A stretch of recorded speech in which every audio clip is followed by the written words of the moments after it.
Shalom. And I want to start off by giving all the praise, honor, and glory unto Yahweh, Bahashem, Yahweh Shai, Bahashem, Wachach, Chodesh. Double honors to my teachers, dead apostles, and elders of Green Millstone. And salutations to you, Akim, that's out there listening, pushing forth the word of the truth and sincerity, and your few Akwat as well, that's listening with sincerity. All right, today, just coming back to you guys through the spirit and power of Yahweh, Bahashem, Yahweh Shai. And sorrow will be a thing of the past. The current sorrows that the nation of Israel is going through is going to be a thing of the past. Okay? Because sorrow is for captivity. And currently, we are what? In captivity, man. But once the Lord puts us back in our natural estate, being sovereigns, okay, being the rulers of the earth, we will not sorrow anymore. Okay? Because with the Lord doing that, that means what? The punishment will be over. Okay? So what need do, when here it is, you get your heart's pleasure, you get everything that you want in righteousness, why would you need to sorrow? Why would you need to cry and be in a mournful spirit? That mournful spirit, the sorrows is for now. Okay, it's for this stage in the Lord's story, man. But after that, once the deliverance happens and then the kingdom of heaven is established, hey, sorrow will be a thing of the past. Let's read this. Revelation 21 and verse... You know what? Let's start at verse 1 just to build it up because it goes into the point that I'm making right now. This is Revelation 21 and verse 1. It says, "And I saw a new heaven and new earth, and the first heaven and the first earth were passed away, and there was no more sea." And this is not a literal, okay, a new heaven and new earth. It just means a new rulership. Okay, the past rulership being done away with, and then a new rulership being established, which is that of Yahweh Shai, okay, and having his 144 reigning with him, Israel being on top. Okay, and the first one, and the first heaven and the first earth passing away is this current rulership being reigned by Esau, Edom. Verse 2, "And I, John, saw the holy city, New Jerusalem, coming down from Yahweh out of heaven, prepared as a bride adorned for her husband." What's that New Jerusalem? It's the elect coming down, man. Coming down from the ships, okay, and going to establish order on the planet Earth, man. That's what John saw. It wasn't a flying city in the sky, okay? It was actually men, okay, that he saw coming down and going to establish order, man. All right, because, you know, scriptures speak about how that Jerusalem is a people before it's a place. Okay, going on, it says, verse 3, "And I heard a great voice out of heaven saying, Behold, the tabernacle of the Most High is with men." See, it's furthermore backing up the point, right? So the Lord is dealing with men. Okay, "And he dwelleth in them, and they shall be his people. And Yahweh himself shall be with them and be their power." Yeah, the Lord is going to be dwelling in the midst of us, okay, in the kingdom of heaven. All right, we're going to completely feel his presence. Okay, because what? We're going to be righteous. There's not going to be any sin dwelling within us. Because the Lord's eyes are too pure to behold unrighteousness. So once we're in our righteous state, hey, the Lord is going to sup with us and just be immersed within us. All right, this is the point here, verse 4. "And Yahweh Ba'ashem Yahushai shall wipe away all tears from their eyes." Whose eyes? The Israelites' eyes, man. Starting first and foremost with the elect. Okay, "And there shall be no more death." Yeah, because we're going to be immortals, live forevermore. There's multiple scriptures on that account. How that the days of Israel cannot be, the days of men may be numbered, but the days of Israel are innumerable. That's what I'm roughly paraphrasing. How we're going to live forevermore, the new covenant that the Lord is going to make with us. Okay, that we're not going to die anymore. We're going to have the laws instilled within us. That's why there's going to be no more death. Sin will not reign on us anymore. "Neither sorrow nor crying, neither shall there be any more pain, for the former things are passed away." Big facts. Okay, no more sorrow, no more crying, because what? The former things are passed away. The punishment of our iniquity will be accomplished at that time. We are at the final stages of our captivity, man. Let's read this in Lamentations 4 and verse You know what? I'll read verse 21, but the point is that really at 22, it says, "Rejoice and be glad, O daughter of Edom, that dwellest in the land of Uz. The cup also shall pass through unto thee, that thou shalt be drunken, and shall make thyself naked."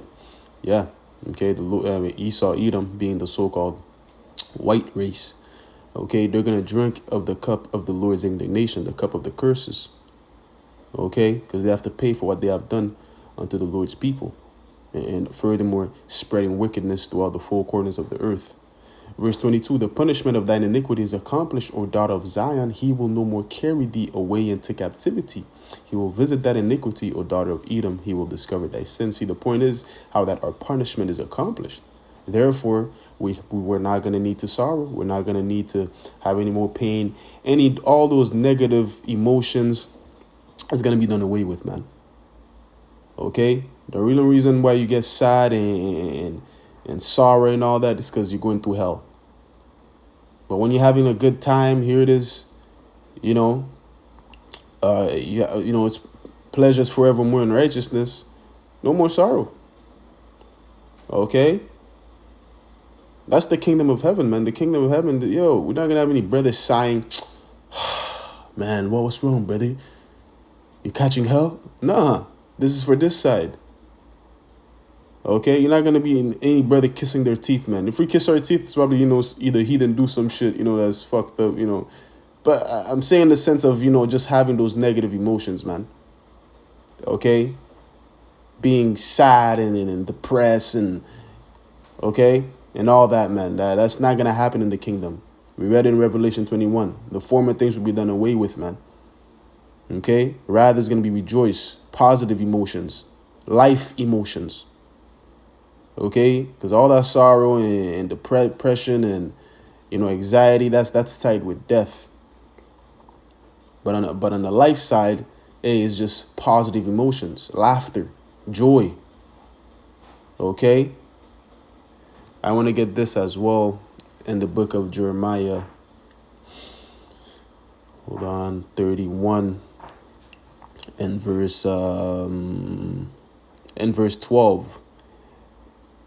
And he read, what? Man, the point is really at 12 and 13, but let's start at verse 10, okay? Jeremiah 31 and verse 10. "Hear the word of the Lord, O ye nations, and declare it in the isles afar off, and say, He that scattereth Israel will gather him, and keep him as a shepherd doth his flock." Yeah, the Lord will indeed gather us once more, because he has scattered us into the four corners of the earth. Okay, because we transgress his laws. So he put us into captivity and spread us, amongst these other nations. But now we're coming to the time where he's going to gather once more his elect as a shepherd doth his flock. All right. It goes on and says, verse 11, "For the Lord Yahweh Ba'ashem Yahushua hath redeemed Jacob and ransomed him from the hand of him that was stronger than he." And who is that? Esau, Edom. He's the current oppressor that's oppressing us, that's stronger than us, to where that we can get our neck off his foot. Okay, because the part of the curses in Deuteronomy 28 and 68, it tells you how that we're gonna go to Egypt again, we're gonna be sold as bondmen and bondwomen, and no man's gonna buy us, meaning no man is going to redeem us, save us, like it's saying here. But what? The Lord will do it. Okay, not men. Okay, that's why these movements of gathering the nation and, building something for ourselves, this, that, the third, it never flourishes because we're under the curses. That's not what the Lord wants you to do. Rather, he wants you to wait upon him until he rises to the prey, until he comes and ransoms us from the enemy that's stronger than us. So all these movements of gathering the nation and building back better and trying to establish a Jake society, it never goes through because the Lord is not with that. Because we're here to serve out our punishment. Once that's done, the Lord himself, will take the enemy's foot from off our neck.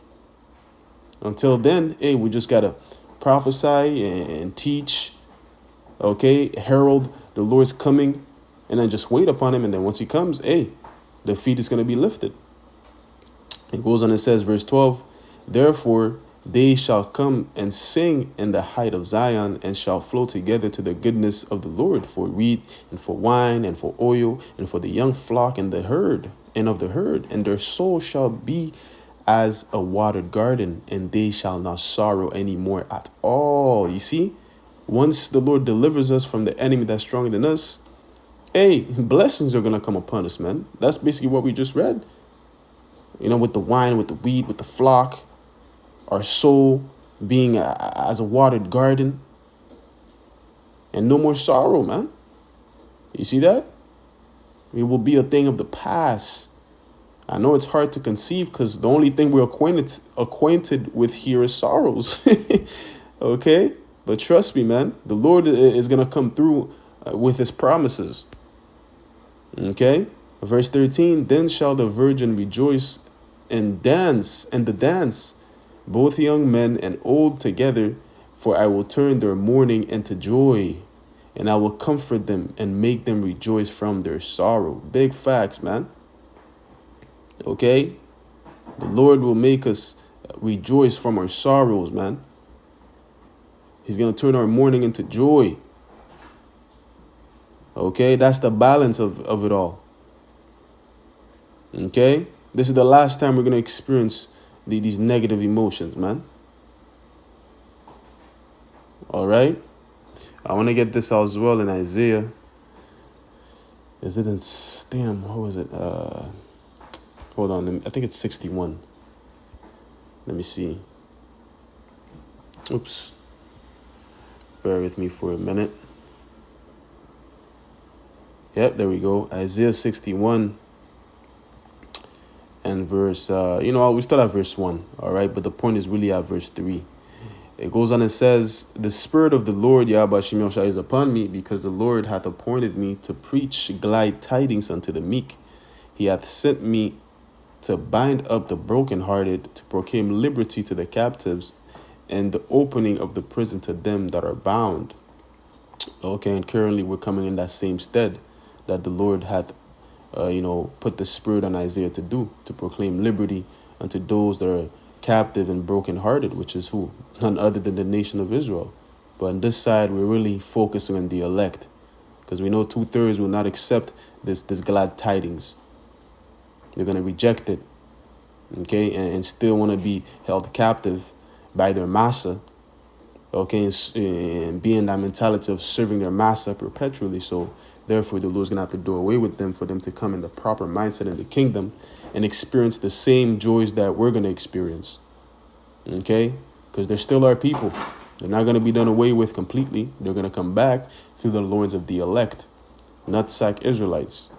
They're still going to be Israel. They're still going to experience the blessings, but not on the level of that of the elect.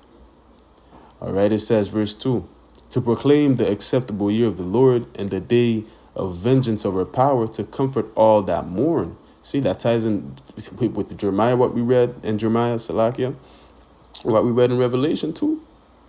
Okay, speaking about the vengeance that the Lord is going to bring, and also what? The deliverance to switch those emotions to positive emotions for his people, man.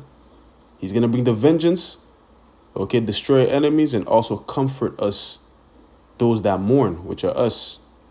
It says, verse 3, to appoint unto them that mourn in Zion, to give unto them beauty for ashes, the oil of joy for mourning, the garment of praise for the spirit of heaviness, that they may be called the trees of righteousness, the planting of the Lord, that he might be glorified. You see, he's going to appoint beauty for ashes, joy for mourning, garments of praise for the spirit of heaviness, man. See, it's the complete opposite with what we're feeling right now, positiveness. Yahushua is coming with that positivity, man. He's coming with life, man. Our Lord is coming with life to bring life unto us. Already, he has given us a glimpse of that by giving us the Wakach Chodash and being able to understand these scriptures. Now we're made alive again. We're quickened, and then here it is. Although we're in this filthiness, this madness of a rulership, to where that everything is contrary to that of the statutes of the Lord. We still try to find the certain pockets where the Lord shows us how life is like, man. Okay, because this is still his creation. Okay, all these things that we see, that we smell, we hear, it's still his creation. Although it might be polluted, yet the Lord still makes us see a positive aspect of his creation. Because his creation is positive. It's just that the current rulers has turned everything negative, man. But if you're not spiritual, if the Spirit's not supping with you, you're not going to see that. All you're going to see is just death all around. Okay? Which when we do see the madness, the death, how Esau's leading towards that, but yet there's still life within it. And the Lord is not going to let that continue. Because what? If he does, the earth will be through. It speaks about that in Matthew 24.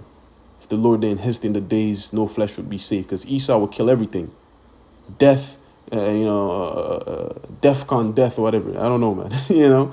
Full throttle death. Okay? But the Lord's not going to let that happen. What? For his people's sake and for, because that's what he said. It's prophecy. Hey, so with that, man, I'm going to close it off there by giving all the praise, honor, and glory unto Yahweh, Bahashem, Yahweh Shai, Bahashem, Wachach Chodesh. Lord willing, this lesson was edifying. Until next time, I'm going to say Shalom.